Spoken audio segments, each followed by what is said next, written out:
আসসালামু আলাইকুম। এই যে এই অংশটুকু আমি কেটে বাদ দিয়ে দিছি। আজকে আমি প্রুনিং করলাম গাছে।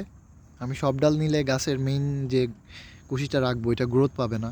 এজন্য আমি এক্সট্রা ডালগুলা ফেলে দিলাম, কেটে দিলাম। আর এই যে এভাবে আমি কিন্তু পুরা লাইন পরিষ্কার করতে করতে শেষ করছি।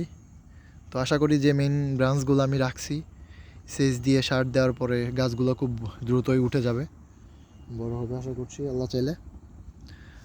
এই তো অবস্থা। আর এখন ঠিক সন্ধ্যা, মাগরিবের আজান শেষ, অন্ধকার হচ্ছে চারিদিকে। একটু আলোয় ভিডিওটা করলাম পদচিহ্ন রাখার জন্য। পরবর্তীতে জিনিসগুলো দেখে আমার নিজেরই ভালো লাগে। আমি আজকে ঢাকায় চলে যাব, তো হয়তো বা অফিসে কাজের ফাঁকে জিনিসগুলো দেখলে আমার মানসিক প্রশান্তি লাগবে। আসসালামু আলাইকুম।